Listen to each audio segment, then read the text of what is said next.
Welcome back to Diving Deep with Sam Ficker. Today we're interviewing Matt Wilson, Australian swimmer, world champion, Commonwealth Games medalist, and former world record holder as well, all at the age of 24. Matt, thanks for coming on.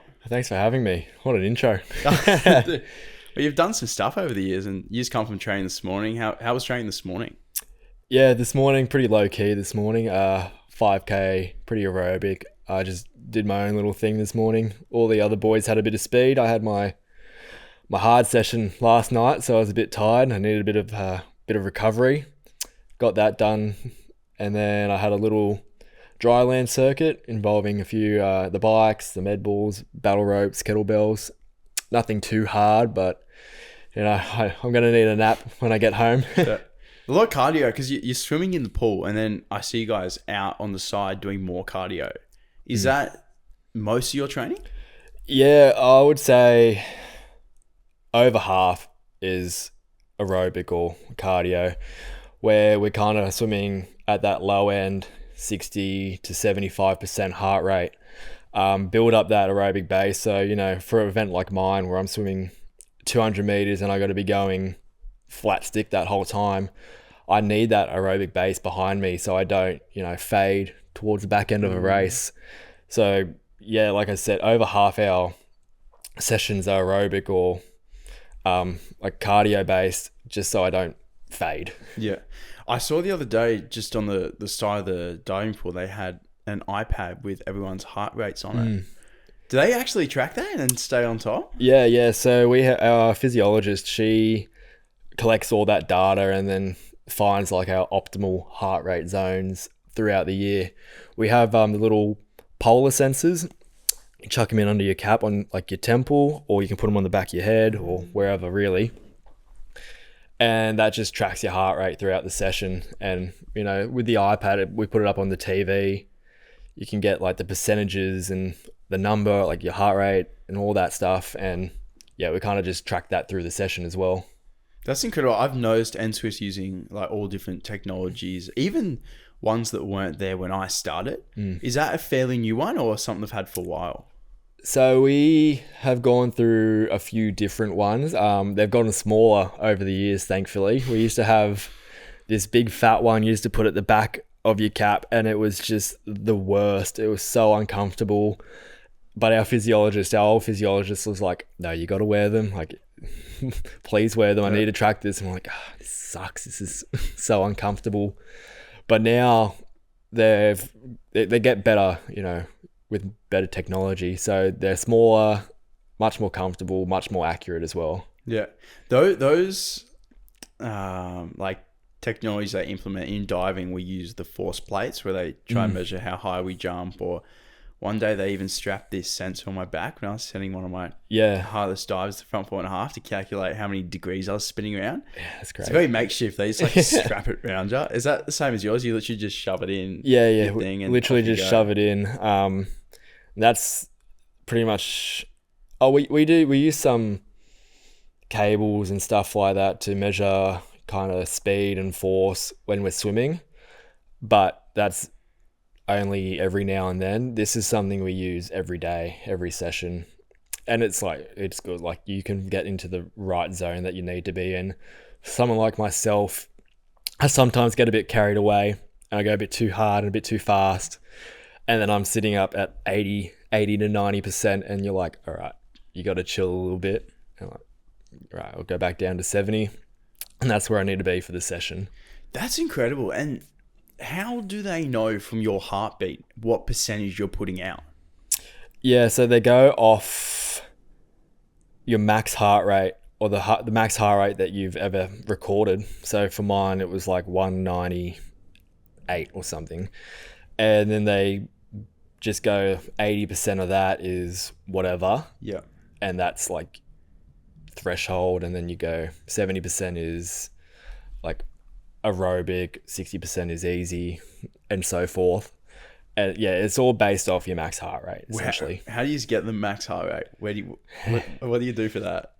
For me, it would be something like thresholding. So like I'm doing hundreds or 200s on really short rest and really fast. That gets my heart rate up super quick. And that's where most people would get their max, I would say. Okay. And then they take that number and then use that in training to see what percentage you should be putting out to get the correct workout. Yeah, exactly. So once you got that number, everything else is based off that. That's incredible. I thought it was just a slight tool you use sometimes, but actually a significant amount of your training is based around those numbers. Yeah, a lot of our training is based around our heart rate, and a lot of our aerobic work is based around our heart rate. So like on a Monday morning, I don't want to be over 80-85% because I'm in the wrong zone for training. So yeah, it kind of changes the session based on your heart rate. When you look at a week's training program then, or you see what you have coming up, can you kind of tell how fatigued you're going to be because you know what levels you're going to be training at? Yeah, so our weeks are generally pretty like set. Like we know what we're doing each day. So like a Monday morning is aerobic, Monday afternoon is speed, Tuesday aerobic again, and so forth. And yeah, like with that stuff, you can kind of tell how fatigued you're going to be after. Man, it's mainly after a like a quality session that you're going to be majorly fatigued. In those aerobic sessions, if you... What's an aerobic session, just for someone to understand? Yeah. So aerobic session is like myself. It's like 5 to 7K, and you're just kind of continuously swimming. Like it's like that's the easiest way to explain it. And you sit at about 70% heart rate, 70 to 80% of your max heart rate, and you just keep going. Like it's, I would generally do it freestyle the whole way as well. As a breaststroker, like my quality set's a breaststroke, and that's pretty much the only time I would do breaststroke. Everything else is freestyle. And yeah, you just swim, you just follow that black line up and down. Yeah. Just keep swimming. Yeah, just keep swimming. And then when you're coming into a major event, because I know with diving, we can miss a lot of dives when we're in like a heavy training phase. And the closer we get to comp, the more consistent and smaller our margins of error are. Yeah. When you're coming into a competition for swimming, what are those signs that things are really coming together? Yeah, for me, I think it's like you get that feeling of being really on top of the water, really high up in the water. And when you feel like that and you're like skipping across the water, essentially, it's like, all right, I'm on. Like, I'm ready to go. And we've usually got like a 2-week kind of taper block where our load comes down significantly. And when that happens and you start feeling like you're skipping on top of the water, you're like, yeah, like this is a good feeling. The tapers are a great thing when it's done well. Like I know when I'm going through such a slog and then it's taken away and things feel great, it's like, oh yeah, like I knew that was going to happen. But a lot of the time when you're in like that heavy slog, when things just feel terrible, but you got to get through it, I feel like a part of you kind of forgets it's going to get easier. Yeah, like especially in that early block where you might have had a break and you're coming back in and you're just like, why am I doing this to myself? like holy crap, like I am in the walls right now. And the first 2 weeks I find you got that like motivation, you've just come back and then you get that motivation hit and the fatigue. Yeah, like I feel, same thing. Like the first 2 weeks it's just like, yeah, this isn't too bad, and then it really ramps up. Like the fatigue hits you, and like for us the Ks go up significantly. Like the first couple weeks you're swimming 2-3K, which is for us not too far at all. And then after that 2 weeks, it just bumps up and the fatigue bumps up and you're like, holy crap, I might die here. Yeah. And especially when you're saying when you finish training really late, like you're so hungry, food is so important. Like what do you do to try to make sure you're eating right? But then I also find cooking really hard when I'm so tired from training. Like, what do you do for that? Yeah, like the motivation when you get back after an afternoon session and you're like, I just can't be bothered. Yeah. Meal prepping is the easiest one to do. Like, you got your pastas, like your spag bowls and stuff that are pretty easy to just meal prep, and you can have them if you get home late, just warm them up in the microwave. I enjoy cooking personally. So like I'll use the slow cooker, do like pulled porks and stuff like I love the slow cooker. I love the slow cooker. No air fryers. I've got an air fryer. That's more for like, you can do like potatoes and stuff in the air fryer and chicken and whatnot. It's all pretty easy. But I do like the put the slow cooker on at like midday and just let it go. And like if I get home late at like, say, I don't know, 7:30 or something, when I would usually have dinner, like it's ready when I get home. So I don't have to do anything except for get my bowl out, get some rice or whatever. Done. It's easy. Good on you. Yeah. I feel like a lot of athletes can be really lazy with the cooking. That sounds quite... Yeah, I don't know what. I just really enjoy it. Like, it's quite therapeutic for me, cooking, as long as no one's in the kitchen with me. Like, get out of my space. Yeah. But, like, I really enjoy kind of creating new things or just finding recipes, because I'm in on Facebook, I'm in, like, the slow cooker group. And so just to find new things. And people put up stuff all the time. And I just, like that kind of sounds really cool. That sounds tasty. Like, I'll give it a go. All within reason, though. Like, I've got to get my weight right. I got to get my body composition right. So I'm not going stupid and like doing disgustingly high calorie meals every day. Yeah. This is like, I do a one-off every couple weeks or whatever. Yep. Yeah. And you can put that in your meal preps and... Yeah. That's a good thing with the slow cooker too, is like you can make such big portions that you have lunches and dinners for the next week. So it's awesome. That does sound like a little hack. Yeah. You can just, like with the pulled pork, I get like a 2 kilo leg or whatever. And I only eat 200 grams on the night or whatever. And then I've got 1.8 kilos for the rest of like the next week and a half. Little hack. Yeah. Do you guys see the dietitians much at the institutes? Because we have like, they come and talk to us here and there and check in and make sure you have a general gist of like good nutrition, but I don't have a strict eating regime. Do you guys? Yeah, well, we do. We do have a dietitian at NSWIS that we see quite regularly, or some of us see quite regularly. I have been seeing one, and I've been doing this thing where because I came in from my break like 8 kilos overweight or whatever I was, had a bit of an extended break. I'm doing this diet at the moment where I'm just in a calorie deficit, and that's trying to drop weight fairly fast. I'm at the end of it now, so I've dropped 6 kilos in 5 weeks or 6 weeks or something. Wow. Good on you. Yeah. So like it makes you tired, makes you feel like crap some days, but it was just like a quick drop so I could get close to my race weight, and I could train at that and get some better training. So I'm not training 7 kilos overweight and risking shoulder injuries and whatnot. So like we work with a dietitian there to set that plan out, and we kind of review it each week. Like she's just kind of walks around the gym and we say, how's it going? It's going good, going bad. Need to make a shift here or there. And then I go on my way. We probably have a bigger meeting once a month where we actually sit down in our office and we really talk through it. But yeah, in terms of like during the year, otherwise it's not too strict. Like you got some flexibility there where you can kind of choose what you want. Like if you want chicken, beef, whatever. Yeah. It's more the portion sizing that they kind of measure out for you. Yep. And you just go off that. Okay. So you use them throughout the year, but more intentionally when you've got a goal you're trying to reach and get back so that goal swimming condition. Yeah, that like goal, if you want to hit a goal quick, then you get a bit stricter on your plan.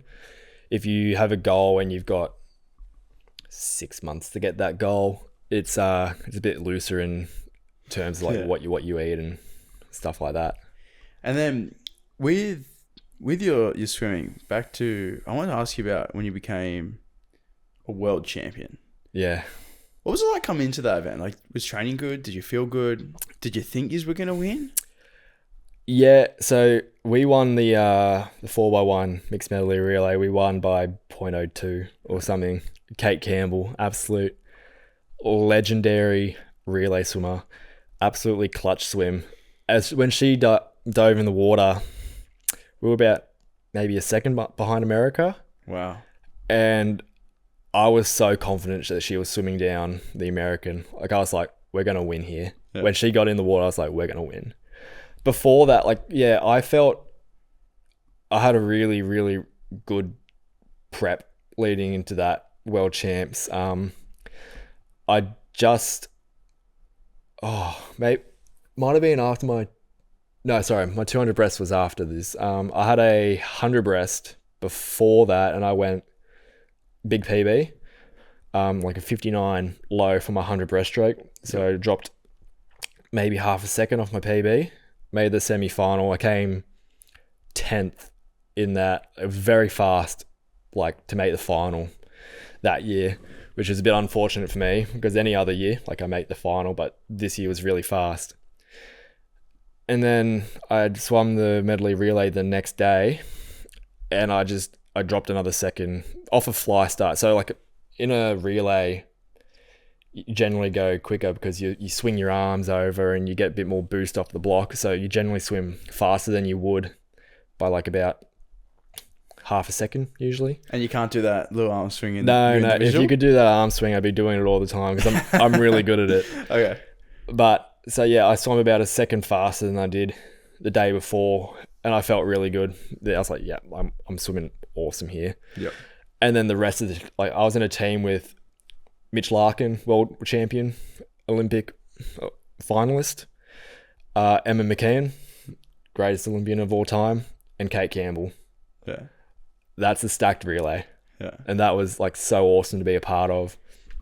And in the marshalling room, I remember as well, like I generally try to pump myself up. I go a bit quiet sometimes. I try to talk to people, but like if I get really nervous, I'll just shut myself off. Yep. I remember Kate coming over to me and she's just like, hey, just enjoy it. Just smile. Just enjoy it. And I was like, all right, like I got to chill a little bit. And then, yeah, that like really helped me leading out into, we were in one of the middle lanes, but yeah, it kind of just relaxed me a little bit before I got out there. So yeah, that was really cool to be a part of. And I was pretty stoked when Kate got on the wall there, like world champion, like wow, world championship team. So cool. Yeah, and being part of that. What was the energy like walking out before you did that race? Yes, like a lot of the athletes were getting really behind like our relays and stuff because it was the last event of the day generally. Like everyone's there, everyone's watching, so everyone who's already swum is either in the warm-up pool or they've gone back up to the stands to watch. And like all the clappers and stuff. And then the other side, so this was in South Korea. What's a clapper? You know the little inflatable clappers Clappers, yeah. Yeah. Well, there was like a type of fan in swimming. Like the like they have at the cricket, that stuff. Yeah. So like a lot of the athletes had that stuff. And then on the other side was like the South Korean spectators, and they generally had that side pretty packed out as well. So it was a full stadium almost. And like that's pretty cool, like having a full stadium of people cheering. Yeah. And they were like kind of like neutral fans as well. I don't think South Korea were in that final, so they were just cheering on good swimming. So they got behind each team, and each team that came out was a loud roar. And you know, you got the intro song, and you walk the door that we walked through. So it was a LED screen, and half the screen came back, and then you walked out. And that was pretty like cool technology just to walk out there, and they had the flag drop down in your name and all that stuff. And it just adds to the atmosphere, and it was just such a cool experience to be a part of. And in that moment, did you feel like I got this, this is us? Or were there nerves in there too? Was there doubt? Or were you feeling really confident on that day? Because I can only do like my race. So I was really confident that I could perform. Obviously I was nervous because I was in a relay with these three like unreal generational swimmers. Like I was like, I don't want to let them down. Like I don't want to mess this up for them, because I knew they would lift. They've lifted in multiple races over multiple different years and multiple different events. So I was like, all right, I got to lift for this team. Like I got to have an all-time swim here. And luckily for me, it was my best feeling 100 breaststroke I've ever done. Yeah. It was awesome. Awesome feeling to be that good. And I was, I was confident that the other guys were going to lift. And yeah, obviously they did. And you became world champion. Yeah, there's a video of me. So it was Mitch and we were watching Kate come in, and I see the result, and I'm like, I'm fist pumping, I'm flexing, I'm cheering. Yeah. And Mitch, he can't see the board. He needs glasses. So he's like looking out there. He's got no idea what's going on. Yeah. I think he realized pretty quick when I went over and hugged him. And then I remember Emma coming around. She just got out of the pool and was coming back around. And she was like, what? We did it. Like, I was like, cool. So cool. So happy. Yeah, that would be awesome. Those moments, they make training worth it, eh? Yeah, for sure. Like, it's hours and hours for us looking at a black line, and a lot of like sweat and pain and all that for like a couple minutes, but those couple minutes are like so worth it. Yeah, for sure. I feel like I'm not a world champion, but for those moments when things do come together, it's not even just about like that moment. It's also about knowing that you had to become the person that could be able to do that. You could be able to swim that fast, to be able to lift when you need to. Yeah. To even put yourself in the team to win. Yeah. Like there's so many steps before it. Yeah. There's so much, I don't see it as sacrifice. It's more investment for me. Like it's something I've wanted to do since I can like remember. You've raced first at 9 years old? Yeah. My first like country champs or whatever would have been when I was 9. I think I started doing like squads when I was 8 or so. I did learn to swim and all that before, because my parents got a pool in the backyard and they wanted my sister and I to learn how to swim. And you grew up in Penrith? In the Blue Mountains. Out at so near Penrith. I was born out in Penrith. I lived out at Falconbridge. So if anyone listening knows the Blue Mountains, it's near Springwood High School, which is where I grew up, out in like it felt country. It's not really country, but it's like it felt really country where I grew up, kind of back onto bushland and stuff like that. But yeah, my parents had a pool, so we learned how to swim, and I kind of just went from there and just went up through the levels there at Springwood. Yeah. And then you went to the Junior World Championships. What was the first somewhat major success personally where you're like, like this could be me, this could be, I could be really good at this? Yeah, so I think like I medaled at like a state champs when I was 12 or something, and I was like, oh, like maybe I can keep going with this. And then I went to a national champs when I was 13 up in Brisbane, and I think I got 2 silvers and a bronze up at like the age championships. I was in an age group with Kyle Chalmers, so gold medals were just off the table.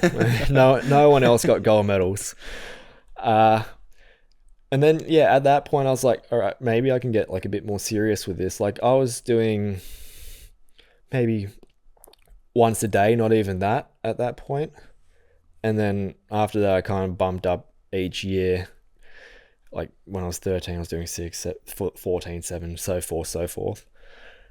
And then I made my first like junior team. It was like a little invitational squad. And Kyle Chalmers was on that team, Zach W. Cook, a couple of Olympic champions on that team.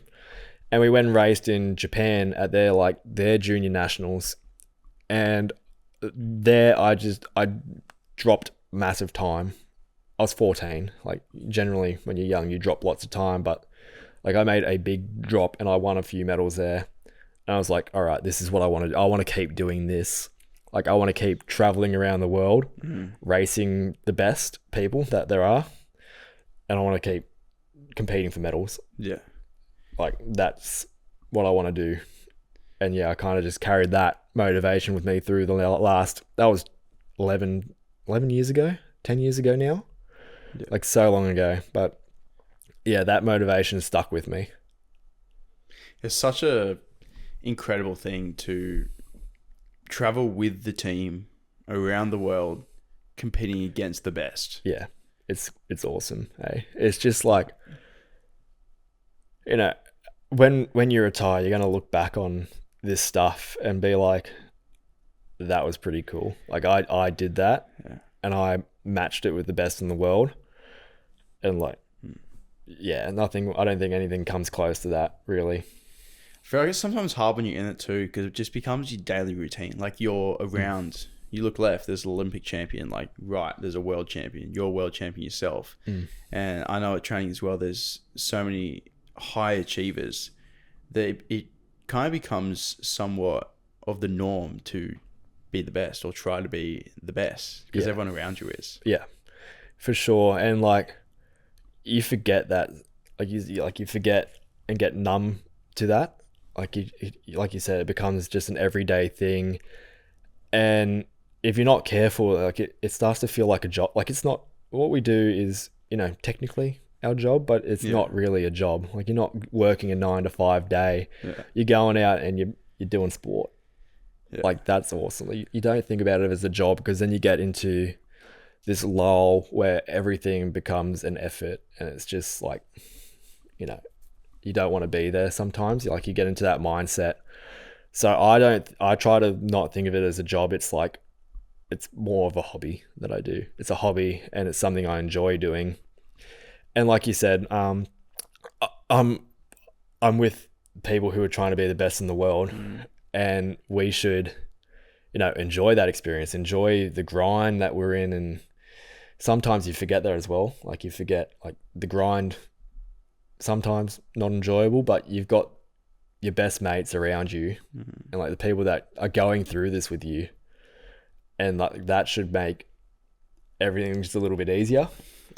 Make it's not a chore. You're with your mates. Yeah, you're playing sport. I try to remind myself of that as well when things are really difficult in training. Just that I am also grateful to even have the opportunity and have a place to work hard. I remember a lot of my really good friends have retired from diving. Yeah. But when they were there, it was sometimes it just get me out of bed every morning, be like, I'll just get through training, grab a coffee with my friend. It'll be all good.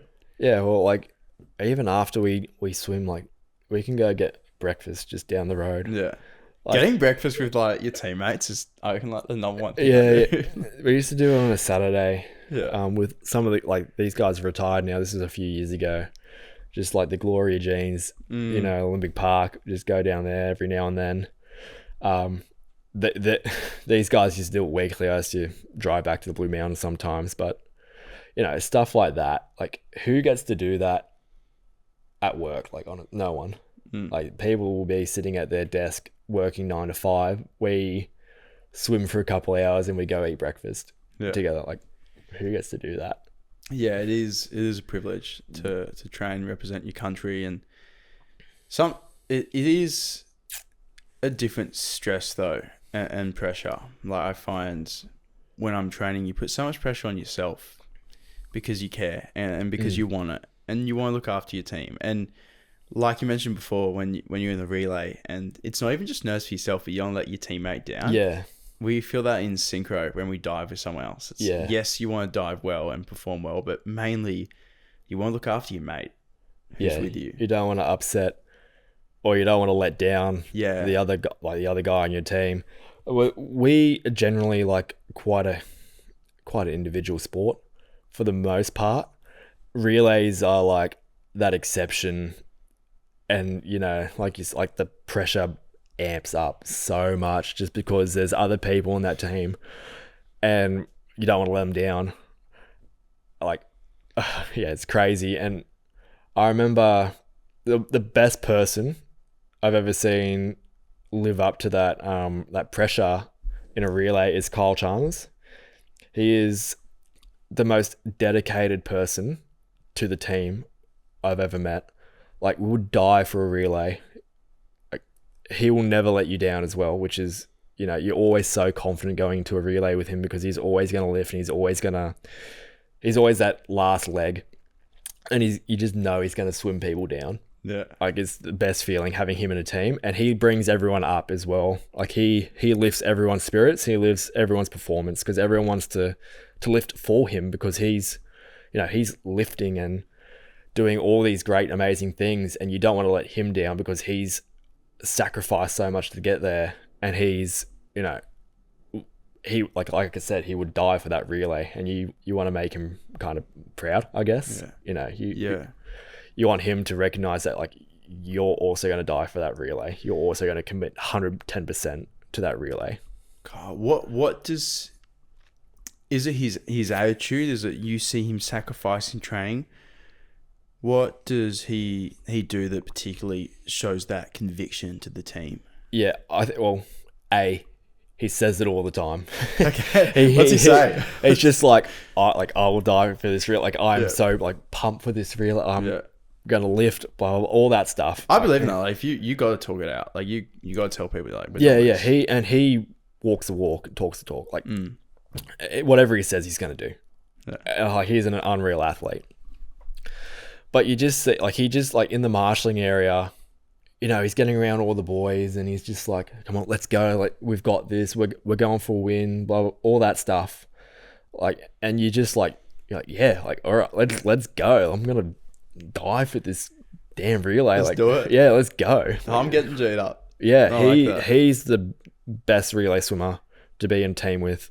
It's interesting to hear because some people, when they go into an event, they don't want to talk about getting a medal. They don't want to talk about we could win because it's kind of, oh, maybe I jinx it. Maybe if I say this, where I feel like you got to be confident. Is that his approach? Just like sheer confidence, we're gonna do it. Yeah, like, for sure. He never shies away from that. And I feel like he's been on teams for so long, and he's grown into that, like, mantra where he's like, I'm the best, I'm going to win. Like, no one's going to stop me here. Whereas when he was probably a bit younger, he shied away from that. He was a bit more, you know, reserved, and he wouldn't say that stuff out. Like, but now it's just like, yeah, like, I've got this, we've got this, like, this team has got this. Yeah. And that, like I said, that just brings everyone up, and everyone's like, let's go. We're ready. Even say, I remember in Birmingham at the commies, because swimming is always typically before diving. Yeah. And you guys always finish. And yeah, we're first week. Yeah. I'm very grateful for that. Oh, I'm kind of jealous because you guys are done, like, making noise, celebrating. I'm like trying to sleep to do my event. Commies, because the whole building was like a circle. Yeah. Everyone was like in the center on the grass. Yeah. We got kicked out from there. We had to go down to the, you know, the on the way down to the dining hall. Yep. Can I say, I think the English team put us on top of this hill strategically. So we had to walk further. Yeah. Everyone got sore. Yeah. We got the staff to take us around on the golf buggies. Yep. We were just like, we're not walking. We're not doing that. Like, I'm not walking back uphill. Like, I walk downhill fine. Yeah, it's fine. But like, on the way up, I'm like, I'm just not doing that. Yeah. Take me up. I couldn't believe it. So they had the dining hall and all the facilities down this massive hill, and you had to go down there for like breakfast, lunch, and dinner. And this hill was like probably a few hundred meters. Yeah, and it was steep. Yeah, going up was the worst because, like you said, it's steep, and you're just like fatiguing walking up the hill.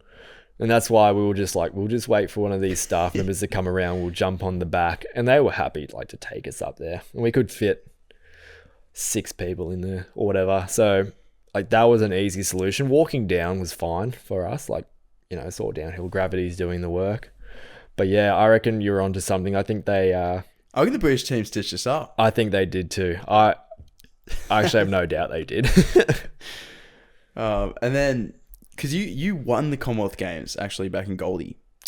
Yeah, I just missed out on that one, and I was devastated because that was a home games. Yeah. What was the experience like in Gold Coast? Because from everyone I've heard, they said that was the best games. Yeah. And what was it like winning in front of a home crowd? Yeah. For 2018, the village itself was the best I have ever been at. in terms of like we went to Tokyo. Obviously COVID kind of hampered that a little bit, but even without COVID, I reckon Gold Coast would have just trumped that. Wow. Way better than Birmingham because, I mean, the accommodation in Birmingham wasn't bad. Like, we were in those uni blocks. Yeah. I thought it was nice. I had my own room. Yeah. The swimming girls got, they got the updated rooms and the guys got the older ones. What's going on there? Bit of a stitch up, but they had nicer bathrooms and stuff. I think that was the main reason behind that. But yeah, Gold Coast trumped that as well. And then, like, I've been to World Champs, we stayed at hotels and stuff, so it was all pretty confined. The Gold Coast Village it had everything. Like, there was a puppy petting zoo out there. What? Yeah, just for, like stress relief? Yeah, I think that's what it was. They had, like, these little puppies and stuff, and all the girls were out there. I would have been out there if I knew that it was there. I didn't know where to find it. Oh, damn it. And the dining hall was great. Like, the food there was awesome.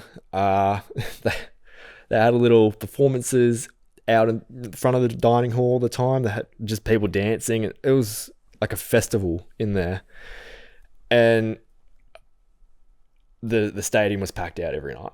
I think that was so much noise. And like when you walked out there, it was just like vibrating, the cheering. Like, it was unreal. I walked out for my 200 breast final and it was just like, I got chills. It was so awesome. Like, I haven't really experienced anything like a home crowd cheering for you. It's just unreal. I love that. And yeah, like you said, we got a gold medal in that 4x1 medley relay. Technically, like, I'm Commonwealth champion, but like, I swam the heat, so I didn't get to swim the final. But again, like, watching that final was like chilling because I think we just won. Like, we only just swum them down, like maybe 0.0 something is what we won by. We swum down England again. Kyle, last leg, swimming down. And are you on pool deck? Once yeah. you've swum the heat, but you're not swimming the final, where do you stand in terms of, like, where are you guys? So we were standing on at the Gold Coast pool, they had like the upper stands where all the spectators were. And then we had like these lower stands where the athletes sat, and we were there. And I was standing with Brad Woodward because he'd swum the heat as well. And we were just like holding on to each other, like, holy crap, we're gonna have a medal, we're gonna have a gold medal. We were like, I think I might have been 19. We might have been both 19 at the time, so quite young, and we were just like so excited to just be a part of the team. Like, I think that was Brad's first team ever. Wow. I might be wrong there, but yeah, we were just like stoked, like watching these guys, and again, Kyle come in clutch and out-touch the English team, win us, and we got a gold medal. We got that presented to us maybe 2 days after at like this team function we had afterwards. So just so I understand, when you swim the heat, yeah. So because you played a role in winning that medal, because you swam the heat to put them there, but they're actually allowed to swim a different team for the final. Yeah. You can have... That's so interesting. A whole different team. So, which is what we did. We had 4 completely different swimmers and then swapped them all out for the final. Wow. And then those final swimmers stand up on the podium to get the medal? Yep. But you win the medal, but you don't get it on the podium. Correct. Yeah. So we got our medals. So the team that swam the final presented us our medals at like just a function, like nothing official. We just had like a team. I think it was a lunch maybe. It was 6 years ago now, 5 years ago. But yeah, so I had Jake Packard, who was the breaststroker on that relay. He presented me my gold medal. And I was just like, thanks, bro. That's awesome. Thanks. That's awesome. Nice. But yeah, they were awesome medals as well. Really. Do they do the Olympics as well? Yeah, same thing. Every champion. So world champs, Olympics, Commonwealth Games, any swimmer meet where there's a relay and there's a heats to that relay, you can just put 4 different swimmers in if you really want. At the Olympics, do they do the whole team up on the podium, or do they get it later as well? They get it later as well. So the team manager just gets given extra Olympic medals? Yeah, and we generally at the end of the meet, they get all those medals, and then like we have a meeting usually at the end of the meet, and those medals are then given out. Like they present the final swimmers from the relay given to the heat swimmers of the relay. So it's just a nice little personal thing we do as a team.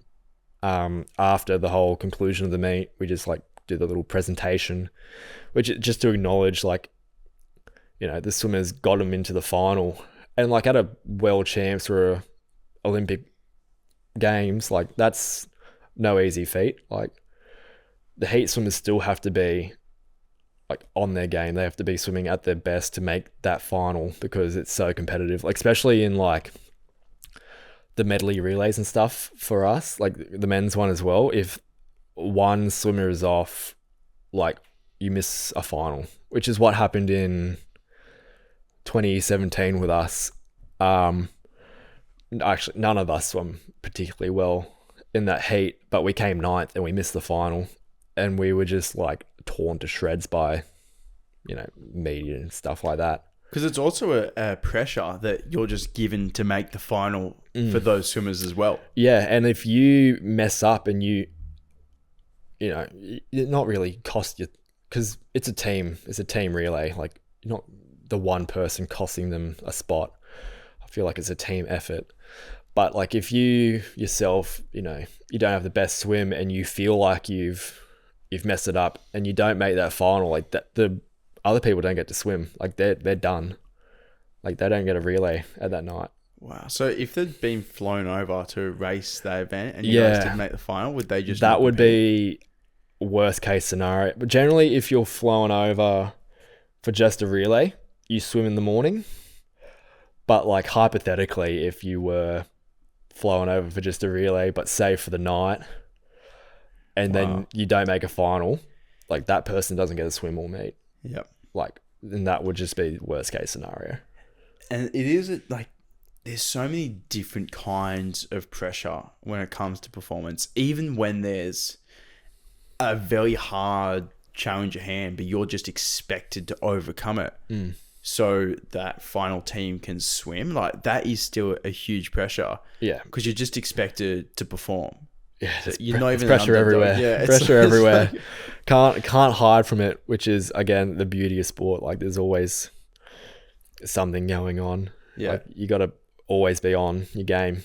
Can't drop for a second. Yeah, that's what I love about the diving and the swimming and the sports. There's nowhere to hide.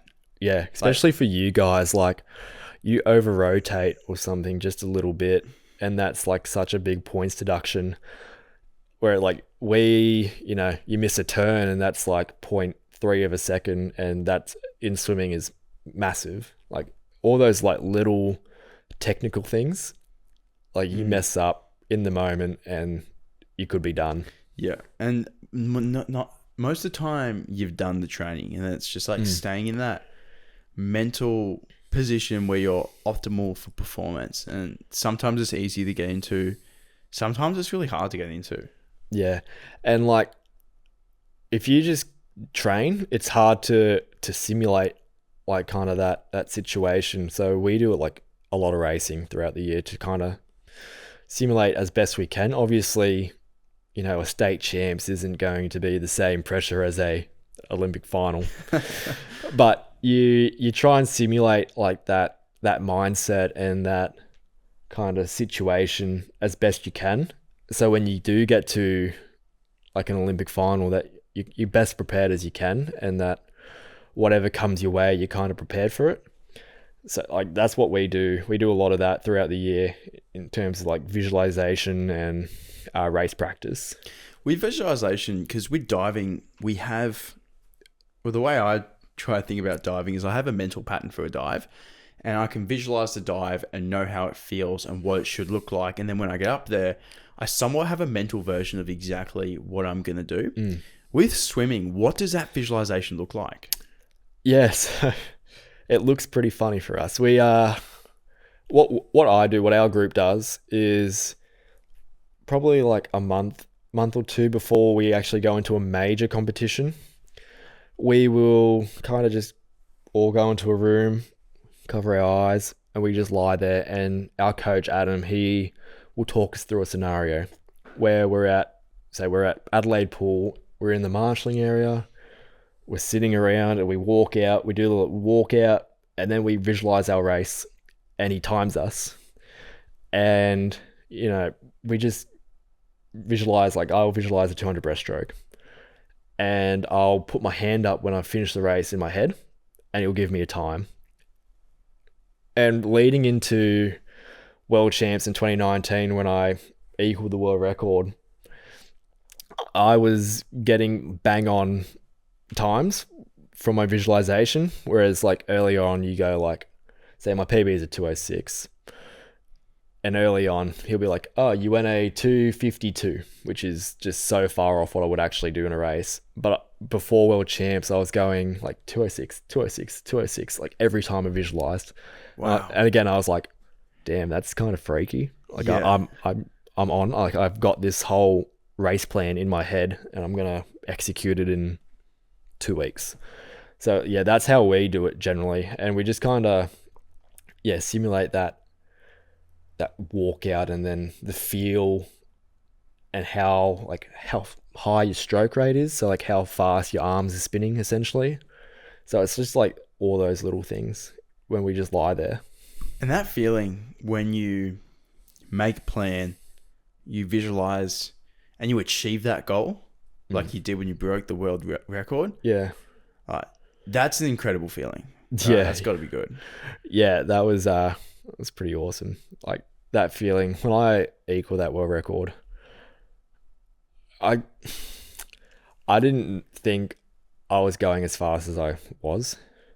I was going to switch off with 50 to go, but then I heard the crowd cheering, and I knew that. So the world record holder at the time was in lane 2, Ipe Watanabe, and I turned at 150 and I saw him, and he wasn't too far behind me. And I heard the crowd cheering, so I was like, all right, he's catching me. I need to keep going. I need to just keep doing what I'm doing. And in the end, I realized that he had switched off, and I was actually, the world record line was at my hands, and that's why they were cheering. So I can put it down to the South Korean crowd why I kept going as fast as I did.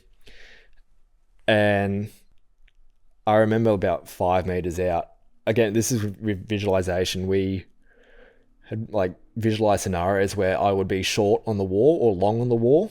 And if I could make... And that's with your hand reach? Yeah. So when you finish, you do a stroke and you finish on the wall like this, not ideal. Or if you're long and you're gliding through, also not ideal.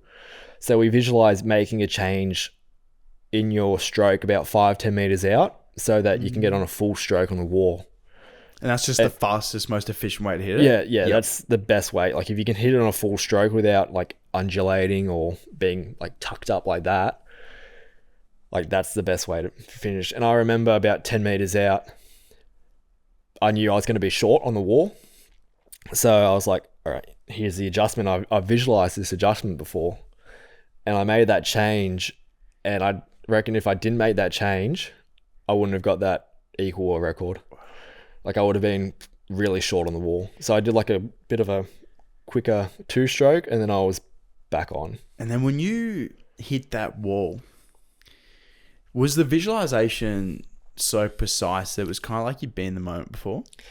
Yeah, you'd kind of dream of, having world records and winning gold medals and stuff like that. But seeing the time up there, it was spot on with the visualization that I'd seen, turning around and seeing a time, a 206. That was the first time I'd been 206. What was your PB before that? I went 207.3 at the trials 5 weeks before. So it's a whole second. It was nearly a second. And in the morning I went pretty easy. I went 207.4, and I was like, all right, we're going 206 tonight. Yeah. I've got this. But yeah, turning around and seeing that, it was I've visualized this whole thing, and then you get to it and you're like, what do I do now? I just kind of sat there, and I like pumped my fist, and I was like, should I celebrate more? Yeah. Like it was a semi-final, so I still had to do that again in the final, and I knew Russian swimmer, his name was Anton Chupkov, that he went 2:06.9 in the semi-final. I was the second semi-final, he was the first one, so I saw his time and I was like, I'm going to beat that. Yep. But I knew he had a lot more to give, which he did. He ended up breaking that world record again by 0.4, 0.5 or something. Wow. And I was just like, yeah, like there's still a job to do because Anton's going to lift in this final, and I've got to be best prepared I can to either try and beat him or get close to him or whatever, like try and get that medal. Like just to get a medal was incredibly fast because, again, Ipe, the former world record holder, he switched off, and I when you say switched off, what does that mean for a swimmer?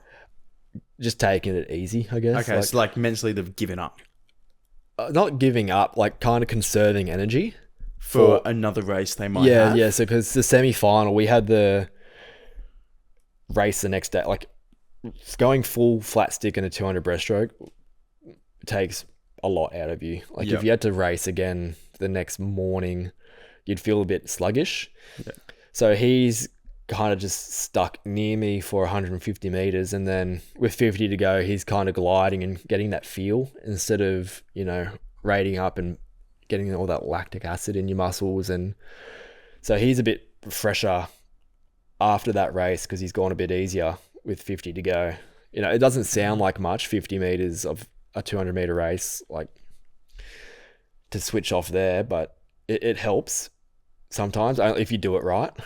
Like sometimes you can mess it up and people go past you and you miss a final. That's got to be a fine line between conserving enough to make it through and not making it through because you didn't push hard enough. Yeah, so generally like at a Oz Champs, I'll just do 125, get that feel, and then I'll just kind of glide through depending on where I am in the race. Because how do you, do you know where everyone is? Yeah, on turns and stuff, you can see people. Like I turn and I face to the right. Yeah. So I get two turns. I get one facing one way, one facing the other way. I can kind of see where people are. If people are like close to you, like the lane next to you, you can kind of like sense where they are. Like you can feel that they're swimming right on top of you. But being a breaststroker, I don't get to look left and right constantly. I'm looking straight ahead. So you only get to see them on that turn. So it's a risk. Like you switch off and someone's actually close to you, but you haven't seen them and they go past you. And like that can be the difference between making a final and not making a final. But I generally would only do it if I'm like very comfortably ahead. Yep. Like I have to be well and truly ahead to be like, all right, time for me to just ease off a bit. And it's more of a strategic move to save energy, to be more efficient across all races or prepare for that final. Yeah, so I would do it between a heat and a semi-final because they're on the same day and you get a few hours in between each of those races. Whereas like a semi-final to a final was a whole 24 hours. Like I don't see much of a point in, completely switching off because you got a whole 24 hours to rest. Like it's a lot of time. You should be fresh if you tapered well and and you recover well, like it should be fine. You don't need to switch off. What about, because I know when I travel with the team for diving, it's good to also go out and do things to take your mind off it, to be able to relax and also enjoy the travels of just being able to see a little bit. But most of it, you're resting in your room, preparing, eating well, getting ready to compete. Yeah. How do you find that balance when you're away, like sightseeing or having a look around and resting properly without burning yourself out? Yeah, so generally if, like you said before, we usually swim at like a games the first week. So I can do sightseeing after, which is like perfect for us. In between, when I'm racing, like in between a heat and a final, you've got like 6 to 8 hours generally before you got to like be there again. So that's a fair bit of time. And you don't want to be, spending hours trying to think about this race because you just burn yourself out. That's all your energy gone. So I like play on my Switch and stuff. Okay, yeah. I was playing, what was I playing? Oh, it's like a new Marvel game that had just come out on the Switch at World Champs, and I was just playing that, and that took up all my time. Like, all of a sudden I was like, oh crap, I got to go in an hour. Like, I got to do all this. And then obviously, like, you nap and you eat and stuff like that, and that takes up more chunks of the day as well. And it's just having kind of that, like, A, that routine, and B, the distraction that kind of gets you best prepared to, like, swim again later on in the day and be most relaxed as possible, because you're not stressing about, oh, did I eat enough? Did I eat too late? Did I eat too early? Or stressing about, what if this person swims like this? Or what if I do this in the race? You're not kind of thinking about that. You've got something else. Like, for me, it's gaming. Like, that's the easiest, or watching other sport.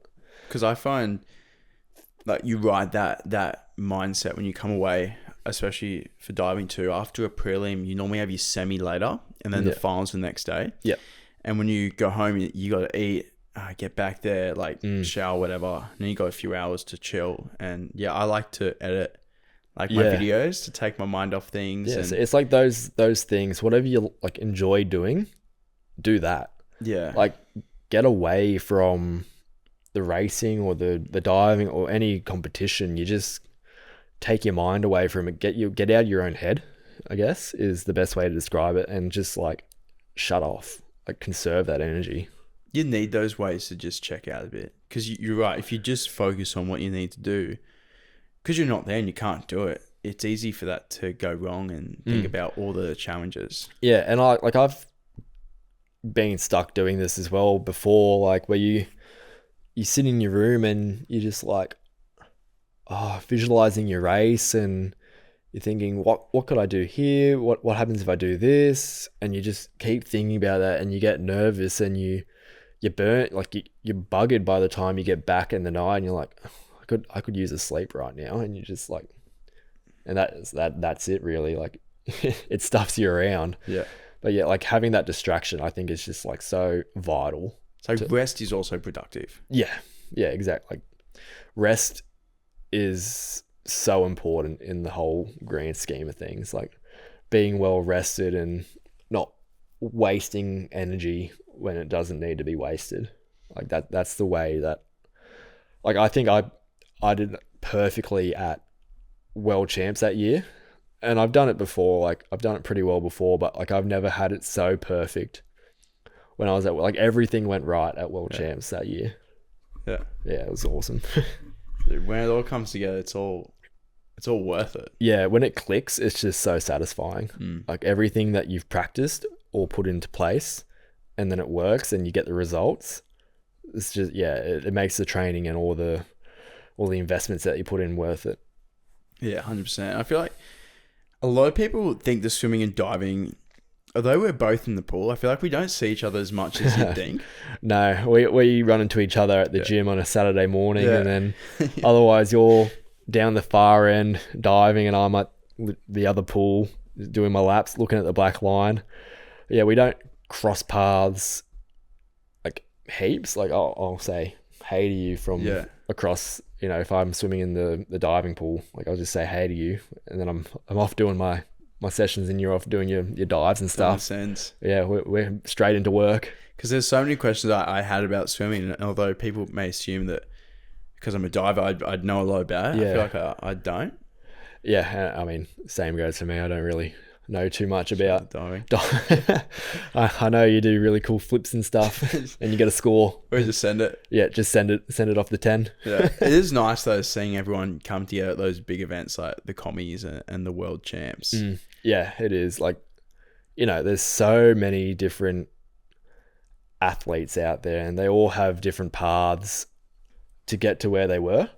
I remember just like chatting to like the netballers at the Com Games, like trying to figure out like how their whole thing works. I was talking to Kira Austin. She plays for the Diamonds. She plays for the Vixens, And we just had like a chat. She was asking me about swimming and stuff like that. And like, you know, they're basic things for me. But for a netballer, I have no idea what like the swimming heats, semis, finals, and all that stuff are. And I have no idea how, you know, like the netball, the pools and stuff like that work, how they progress to the quarterfinals, semifinal, all that stuff. And like what they do with team selection and stuff like that. Like I was just like kind of asking these questions that would be so simple for her. And she was asking questions that would be like so simple for me. But like we don't get each other's sports. Like, we cross each other's paths once every 4 years. So, yeah, I get to take an interest in watching netball every now and then, or like other sports, like I watch diving, but I don't fully understand it. Yeah. And I think that like those, you know, Olympic Games and Commonwealth Games where we can mingle and we can learn off each other, it's just so cool. It's so much fun as well. Yeah, it's a lot of fun. You see some of the best athletes in the world just roaming around, doing their thing. Yeah, I remember at the Olympics when I was walking to the dining hall, and I'm an NBA fan. Yeah, I love my sport. I just love sport altogether. But I was walking around and I saw Kevin Durant, and I was like, "Oh my god!" I was like, "That's KD." You get a photo? No, I missed him because he was eating at the time, but he came out and was around like the Australian building, and Kyle, again, he got a photo with him and a couple of the other boys, and I was like, no, you really want missed opportunity. But yeah, like, you know, you see those guys as well. Like I saw, what was it, KD, Rudy Gobert, who was at the time playing for the Jazz, and I was just like, this is so cool. Yeah, like these are so cool, these athletes. Even like we saw we sat down with the Matildas, or some of them, at the dining hall because they were off in a different part of the village for most of the time, I think. But they had come in for this little bit, and like we were just having like a chat with them. It was just really cool to, like, you know, you see these guys on TV, guys and girls on TV, and like, then you see them in person. You just like have a chat to them, like just an everyday chat to them. That's something I find really interesting about the villages. Like these people who are incredible by all rights, but then you just round the village and they're just like your everyday dude. Yeah, they're just or chick, and you just you forget that, like, we put these people up on like a pedestal for all year round. But then you see them in person, you're like, oh, just like an everyday guy. Like they're happy to have a chat with you as well. Yeah. They're just like, for the most part, they're not up themselves, or they're not trying to avoid having a talk to you or take photos with you. They're more than happy to talk to you, and they will ask questions as well. Like a lot of the time, they're interested in what you do as well. And you're like for me, it's like, why do you care about swimming? Yeah. Like, why would you want to know about me swimming laps? Like, I want to talk about like your soccer or your basketball or whatever, or your football. But yeah, like they're just like everyday people, really. Because even I remember running into Cody Simpson for the first time. I know you swim, so you'd probably see him a fair bit. Yeah. And I know of his stuff, not extremely well, but when I met him, I was still like pretty excited. I was like, oh, it's sick. And it was just literally just downstairs outside the dorm where I was staying. Yeah, I think Cody is actually like such a good example of what I was just saying, that like these people are like so happy to have a chat with you, and they're just kind of like everyday people. Like they do amazing things, but again, they're just so down to earth. And Cody is just that guy. Like, he is one of the nicest guys I've ever met. And which, like, I met Cody 2021 at Olympic trials, like after that, and he was just saying like, oh, it was so cool to see what you did, like making the team, like really impressed. And I was saying like how cool, like he going from singing to swimming, and we just had like a chat about that. Like, I was like, damn, that was like really nice. Like, he's just so down to earth. It was awesome. Like, so yeah, he was just like a great example of what I was just saying before. Like, just so eager to have a chat with anyone. That's something I realized being in elite sport. Most people, although they're humbly confident and really believe in their own skills. Yeah. Most people I know are not arrogant or rude or mean. Most of them are everyday people that just do their thing. Yeah, like it's very hard to come, especially in like our sports where there's not a huge media presence putting us on a massive pedestal, that we don't get those big egos, and like we don't bite. We're more than happy to have a chat to whoever. Like a lot of young kids, they get nervous because they see an Olympic diver, Olympic swimmer, but really we're not gonna bite. Like I said, like it's pretty chill. Yeah, that's something I feel like some people are honestly shocked about. Like, I feel like that's something most people are surprised when they come over and chat. Like, just chill every day. But that's how people that we are inspired by treat us as well. Yeah, like growing up, like you had those people. Like I remember meeting Jeff Hugel. He was a Commonwealth champion, butterflyer, went to Olympics. He might have gone to 2 Olympics actually. I remember meeting him when I was 10 at, out of Blacktown, had a swimming carnival. And he was just so happy to have a chat about my swimming. And like, leading up to that, I would have been so nervous, being like, I can't talk to him. He's not going to want to talk to me. Like, I can't approach him. And then after a bit of encouragement, you go up and they're just so happy. And like, that's a memory that stuck with me for like, I was 10 or so 14 years. And now we can do that for like younger kids coming up now. So that's like, I'll never just like,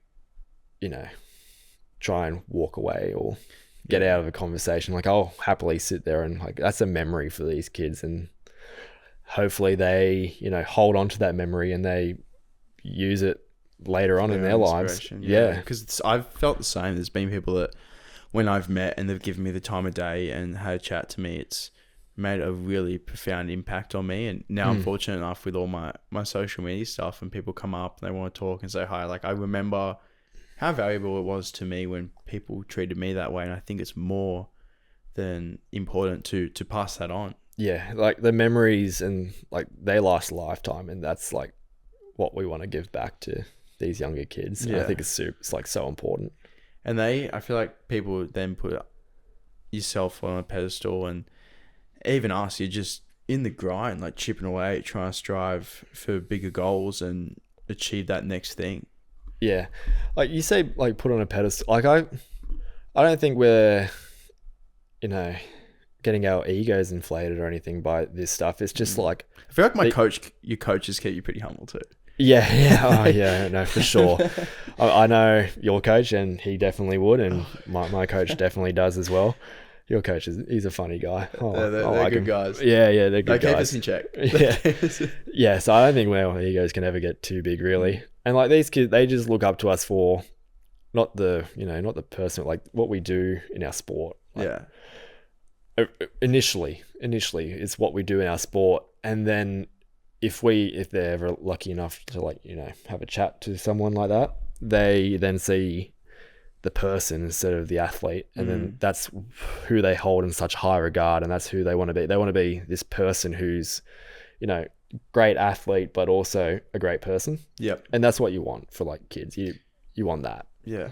I feel like I've been fortunate enough to have great role models on that front as well. Yeah. Like being a good person is something I've seen in a lot of athletes that I looked up to. Like such good, genuine people. Yeah. And I think you've had Mel Wu, yeah. Yeah, Mel Wu. And she is, I think, like the epitome of that great athlete, been around for so many, and an even better person. And that's what you want for your athletes. That's what I feel like is so important. You want to be as good a person, if not better, than you are an athlete. Like I think that's just a non-negotiable. Yeah. What shaped you outside swimming to become that kind of person? Well, first off, my parents. Yeah. Yeah, mum and dad. Like, but mum as well. Very much mum. Was like mum. Yeah, she was very much of like be a good sports person. Like sportsmanship is like the number one thing. If you lose, you don't throw a tantrum. You congratulate the person who won. Like that's the first thing you do. And she kind of drilled that in from a very young age, and I've taken that with me for my whole life. Like I don't get sulky if I lose a race. Like sure, be upset that you didn't perform well or whatever, but go and congratulate the person who won. Like they put in the work, they deserve to win. Like they were the better person on the day. Like that, it's that simple really. And then you see like other sports people. Christian Springer is an idol of mine. He's a Olympic silver medalist, 100 breaststroke at 2012. And he is like, again, another example of like great swimmer, even better person. I remember I made my first team, and actually the year before that I missed the Olympic team by a small margin. And then the year after that, I made the team, and he'd come up to me and was just like, "Hey mate, like that is unbelievable what you've done." I don't even think he'd remember this, but he's just like, "That's unbelievable what you've done here. Like congratulations. Enjoy being an Australian Dolphin." And like I said, he probably doesn't remember even coming down and saying that to me on pool deck, but that's stuck with me since. Like this guy is just like my idol growing up. He's just come down and just like said, "Well done," whatnot. Like you've been great. Yeah. I just thought that was awesome. But yeah, he's a great guy. Getting to know him a bit more after that as well. Like just such a good guy. And then outside swimming, do you have anything that keeps you balanced, or is swimming pretty heavy? Swimming's pretty heavy in my life, but I do love watching like my other sport. Like yeah, you love your other sport. I love my other sports like NBA, NFL. NFL season's just come back, so repping the Green Bay Packers right now. Not doing too well. Like rugby league, big Sharks fan. Okay. Massive Sharks fan. A bit I just live in the Shire. Yeah. No, I'm from Penrith, but why the Sharks? My dad. I was put in a jersey from birth, so I didn't have much of a choice. Wasn't up for negotiation. Yeah, it wasn't up for negotiation. I would have been disowned if I went any other direction. But yeah, like big Sharks fan, and head out to games when I can, when the season's on. Like I like my AFL. Can't obviously head out to too many games or down in Melbourne. But yeah, rugby league is the big one for me. Like I just love the game of rugby league. When I'm done swimming, whenever that is, I'll just probably go play local league somewhere. Like I just love it that much. I've said that about soccer. Like once I'm done diving, yeah, I probably just want to join a local soccer team with my mates. Yeah, so I was playing after the Olympics. We kind of mixed it up a bit with like my training, and I went and played like a five-a-side soccer with my mates, and that was just so fun. Just so like talking so much crap. Yeah, it was like just running around and just like having the best time with your friends. Like I went to school with, so I drove back out to Penrith to play five-a-side with my mates, and that was so good. And like that's what I want to do after swimming, is stay active and like in touch with your friends, and you play all these whatever sport it is. But yeah, league for me is just like I just love the game so much.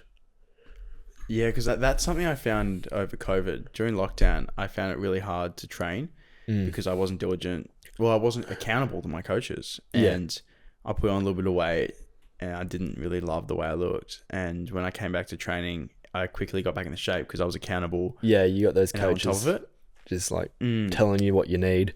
And I'm nervous as to when I finish the diving, what I'm going to do to try and stay in shape. Like, I feel like joining my soccer team and maybe being accountable to like a personal trainer or something might help me. But the accountability in training, I think, is so important.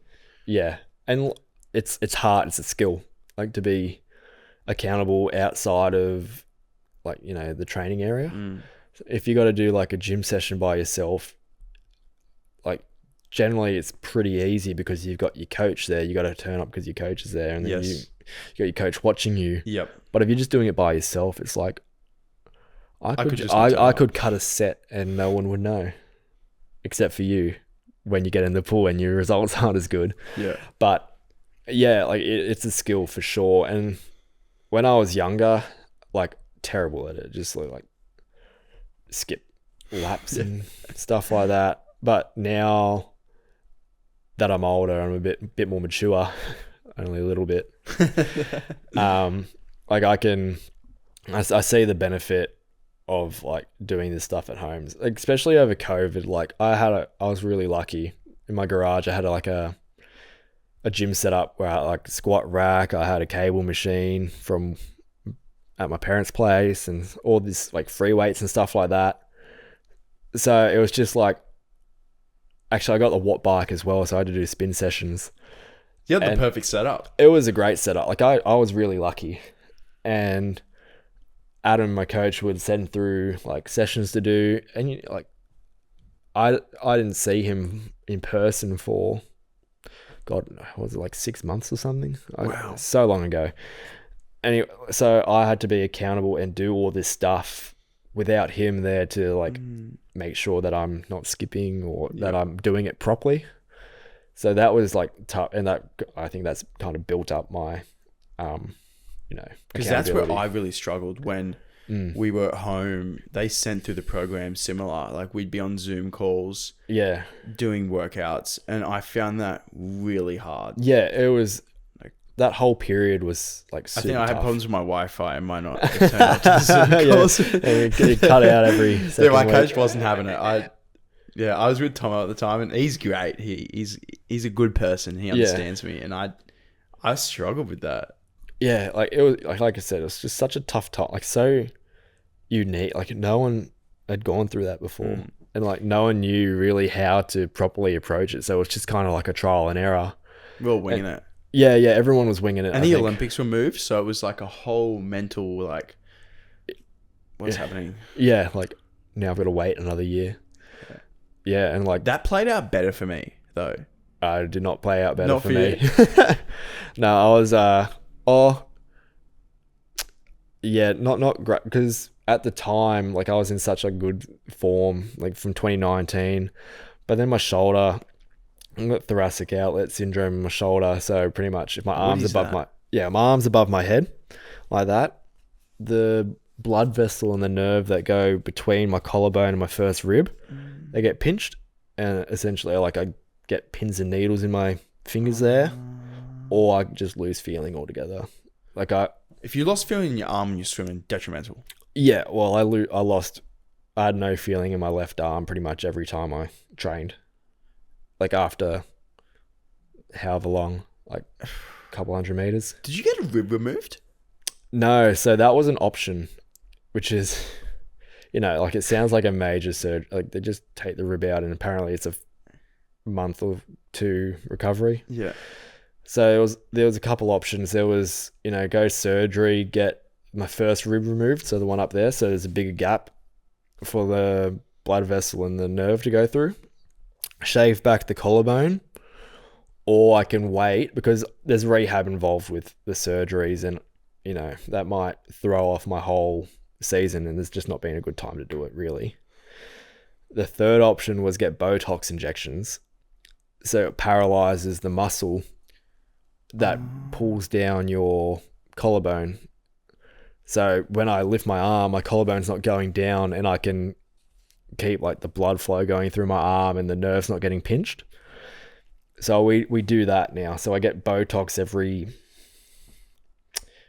3 to 6 months in there, just up under there. Does it make the muscle look better too? Unfortunately not. Unfortunately, I don't look younger. And it's not doing much for the receding hairline either. But, no, and that helped like massively. I could actually, do sessions without having to then just do kick for, a couple K. Yeah.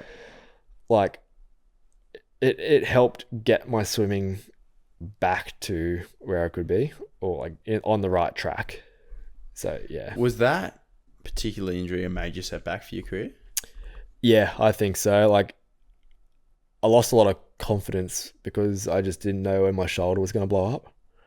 Like after 2021, I just was so nervous about it.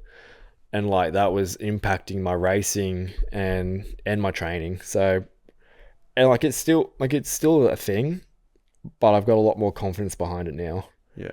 the last couple months have been massive in improving that. Probably like 6 months ago, I would have been like, my shoulder's done. Like, I'm going to have to like get surgery or like call it a day.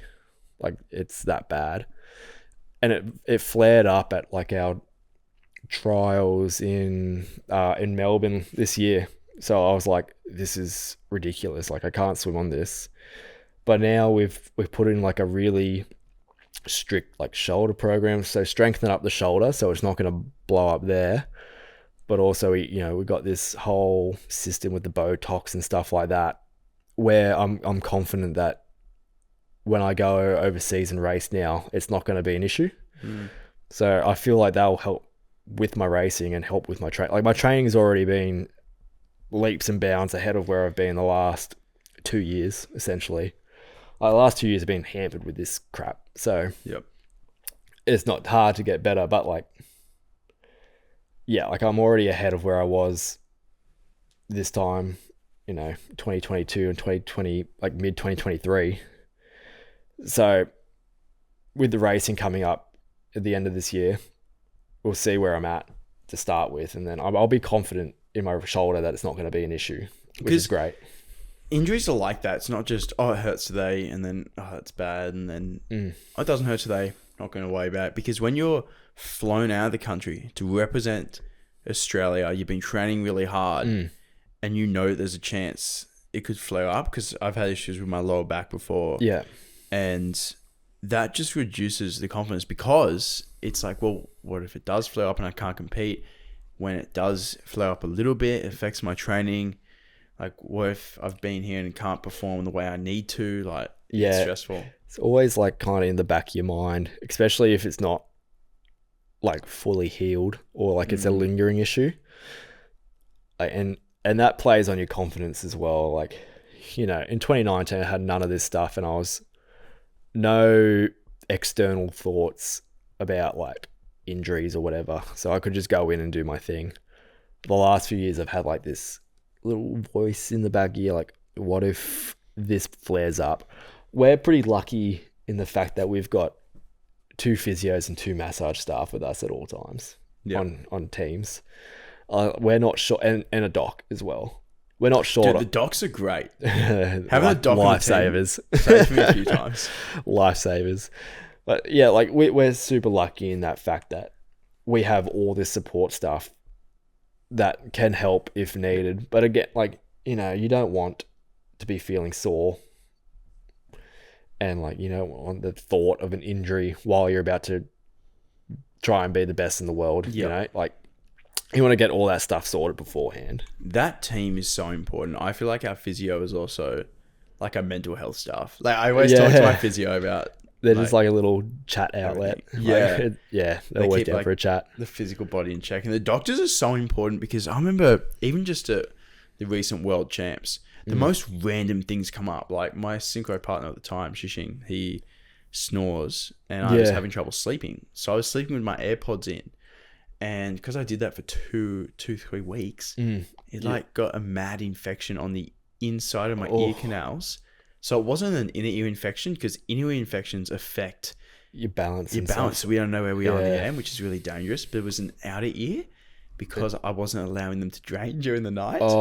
And my ears got so painful. I couldn't even dive just because it hurt so much. Yeah, because you got to put your arms up against your ears and stuff. Oh, yikes. And I went to the doc and she like was able to diagnose me. She was the open water swimming doc.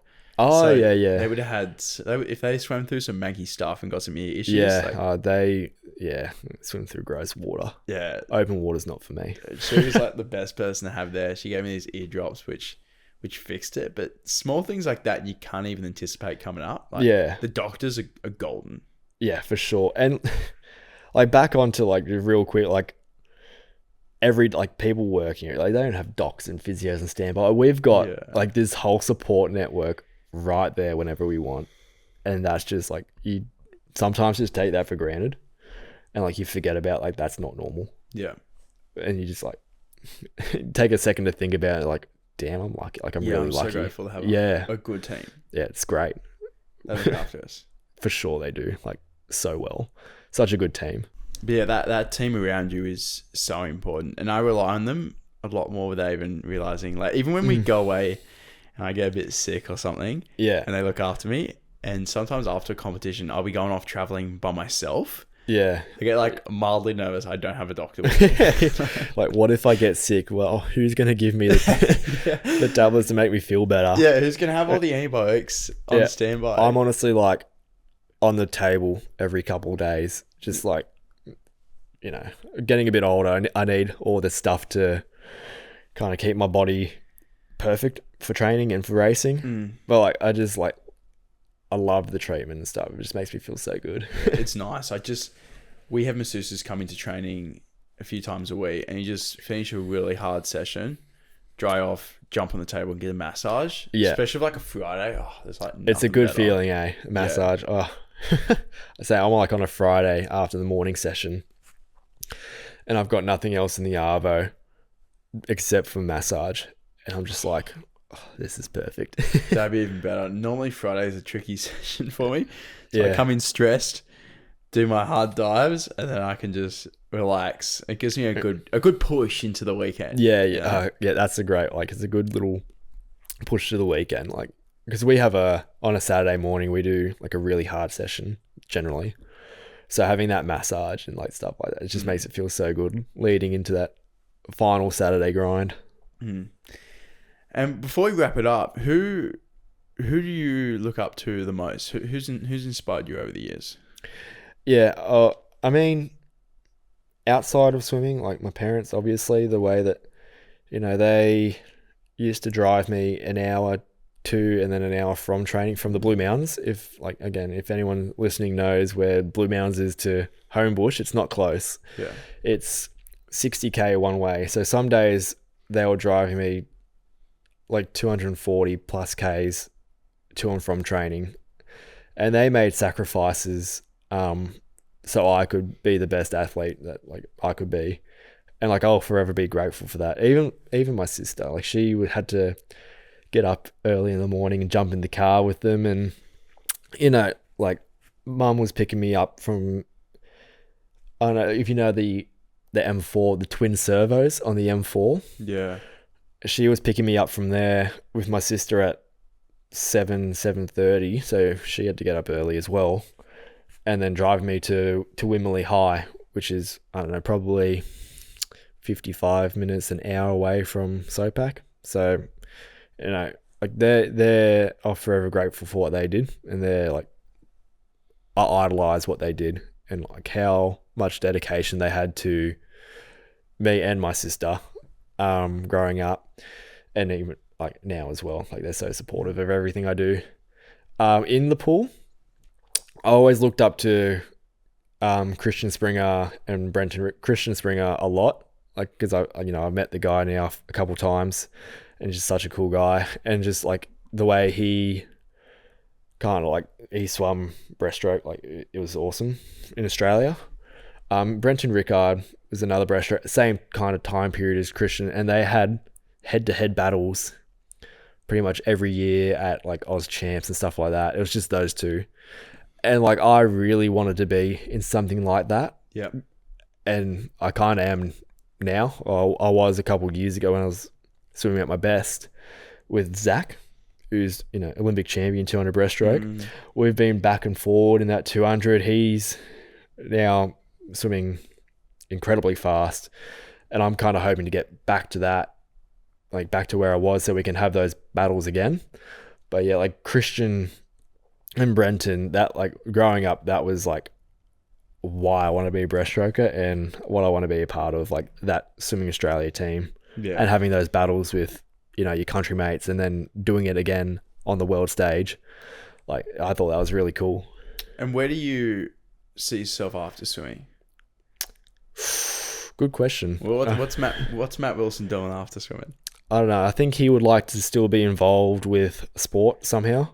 It's been my passion since I was just an itty bitty little kid. So I don't know what that looks like. And like I still don't know like what I want to do post swimming. Like still trying to figure that out. That's something I'm still thinking about. But yeah, being involved with sport somehow whatever sport it is would be awesome. I just don't know what that looks like yet. And figure it out as you go. Yeah. I also like my real estate and stuff like that. Like that's Okay. I find that quite interesting. You know, just like, you know, the changes in property value and, you know, finding houses where they might be undervalued in the area and you can make improvements on, which is what I did with my house. I found a house which was probably 300 to 400. Did you buy your house? No, well, my parents bought it with my money. Yeah. So it's a whole complex thing because, you know, we can't get loans because our contracts are based off how we perform. So if we perform poorly one year, then we don't make as much money. And yeah, it's a whole thing with the bank. But anyway, like we bought a house about maybe 400k under value. Wow. Yeah, and it was kind of like walking in your grandma's house though. Like it needed a lot of love and a lot of work. And I'm very, very lucky that my dad is incredibly handy. So he did almost the whole house himself, apart from a couple of things like the kitchen. So we just did that up and, you know, eventually we'll sell and they'll sell for like, I don't know, close to double the price that we bought it for. So that I just find like that stuff, like finding gems in the rough is just really cool. I don't know, something in real estate maybe. I quite like, because my dad's a builder and I've always found interested in real estate as well. Yeah. And even this place was slightly undervalued. Yeah. When I looked at it, and I feel like that's something I might want to do outside of diving eventually. Yeah. So I find that. I just find it interesting, like just like listening to like, you know, the fluctuating prices and stuff like that, and you know how each area is different and what, you know, again, like finding diamonds in the rough is like something I find really cool.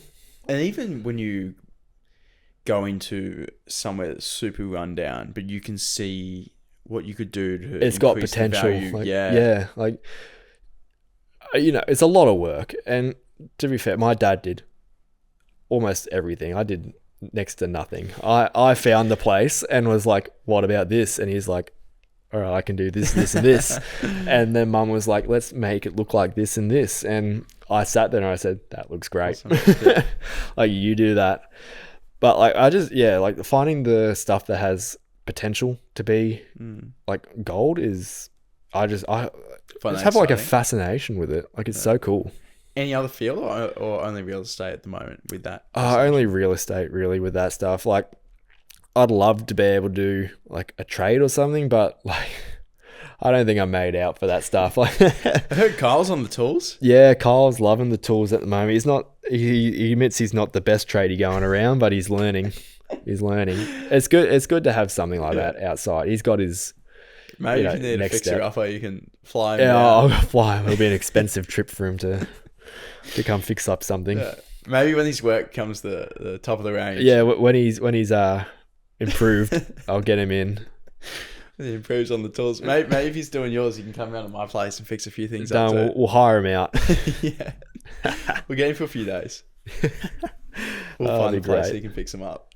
Love that. Love that idea. So good. Thanks for coming on. All right, no worries. Thanks for having me. It's been great. And Matt, where can people find you on socials? Yeah, so mainly on Instagram at Matt_Wilson28 is my handle. That's generally the only one I use. I don't use Facebook, or I'll use Twitter a little bit actually, not too much. Mainly Instagram. Yeah. That's my go-to. I'm one of the followers there. My mutual following. I support the journey. Yeah. Yeah. Thanks for coming on. No worries. Thank you for having me.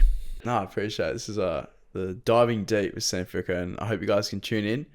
We got some exciting people coming up, and DM me on Instagram with anyone you'd love to see come on the podcast, and we'll do our best to get them on.